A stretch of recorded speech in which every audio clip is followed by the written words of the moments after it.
Hi friends, Desh Nagar once again from finance एजर। और अगर आपने अभी तक हमारा चैनल सब्सक्राइब नहीं किया है तो कृपया करके तुरंत करें, because we provide very very useful financial information. RBI ने पिछले शुक्रवार को, which is on 6th of June, repo rate और सीआरआर में कटौती की है। अब रिपो रेट क्या होता है? रिपो रेट एक्चुअली हमारी इकोनॉमी का एक बेंचमार्क रेट होता है। अगर आपने अभी होम लोन लिया है या कोई लोन लिया है, आप उसका सैंक्शन लेटर उठा के देखिए, उसमें मेंशन होता है कि रिपो रेट से कितना ज्यादा बैंक आपसे चार्ज करेगा। बैंक मेंशन करता है repo rate plus 2%, something like this. तो अगर रिपो रेट जो आज की डेट में 5.5% है और रिपो प्लस 2% मेंशन किया होगा, तो आपका होम लोन 7.5% पे होगा। तो अगर आपने अभी तक अपना लोन रिपो रेट से लिंक नहीं कराया है तो प्लीज जाके उसको रिपो रेट से लिंक कराएं। और अगर आप करा चुके हैं so please check if bank has reduced your rate और नॉट, क्योंकि आरबीआई ने रिपो रेट पिछले शुक्रवार को, which is on 6th of June, घटा दिया है by 0.5%, which is a very very big cut. Now apart from that, what else RBI has done? RBI has also brought down CRR, which is called cash reserve ratio. Cash reserve ratio एक तरह से बैंकों को अपने हाथ में cash रखना होता है। जितनी उनकी टोटल डिपॉजिट होती है, अगर हम बैंक में जाके 1 लाख रुपए की डिपॉजिट करते हैं तो बैंक को 3,000 रुपया अपने पास कैश रखना होता है और बाकी पैसा ही वो यूज कर सकते हैं बाकी लेंड करने के लिए या गवर्नमेंट बॉन्ड खरीदने के लिए या इन्वेस्टमेंट्स के लिए।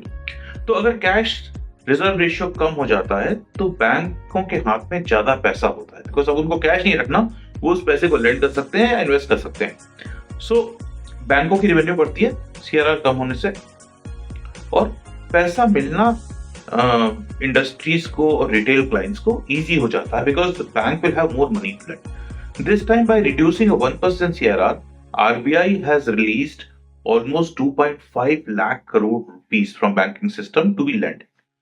तो अब रिपो रेट और सीआरआर जो इतना ज्यादा कट किया है, इसका इम्प्लीकेशन क्या होगा? इसका इम्प्लीकेशन ये होगा कि एक तो आपको लोन सस्ता मिलेगा और दूसरा लोन इजीली मिलेगा, क्योंकि बैंकों के पास ज्यादा पैसा है लैंड करने के लिए, तो उनके पास प्रेशर रहेगा लैंड करने के लिए, बिकॉज उनका रेवेन्यू कमाए। सो ये तभी संभव है जब हमारी इकोनॉमी में इन्फ्लेशन बहुत कम, क्योंकि हम इन्फ्लेशन बहुत कम आ चुका है, अब 4% के नीचे है और एक्सपेक्टेड है कि शायद 3% के नीचे आ जाएगा कुछ महीनों में।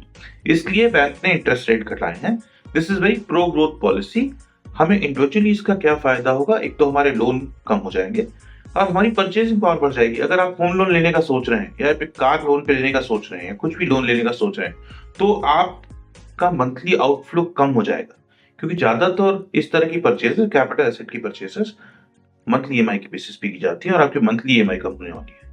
कितनी कम होने वाली है? अगर आपने रिसेंटली 30 साल का लोन लिया है होम लोन, तो शायद आपका 5 से 6 साल की ईएमआई कम हो जाएंगी अगर आप सेम ईएमआई पे कर रहे हो। और दूसरा फायदा जो इन्वेस्टमेंट्स के लिए होगा, किन सेक्टर को फायदा होगा? रियल एस्टेट को फायदा होगा, क्योंकि घर ज्यादा बिकेंगे, क्योंकि अब मंथली ईएमआई कम हो गई है। ऑटोमोबाइल्स को फायदा होगा, इंफ्रास्ट्रक्चर फाइनेंस कंपनीज को फायदा होगा, बैंकों को बहुत फायदा होगा जो उनके पास लेंड करने के लिए। So these are the kind of industry which will get benefit of this. And please thank you for watching this video and do subscribe our channel, and we'll come back with more very informative video which affect your personal finance. Thank you very much. Thank you.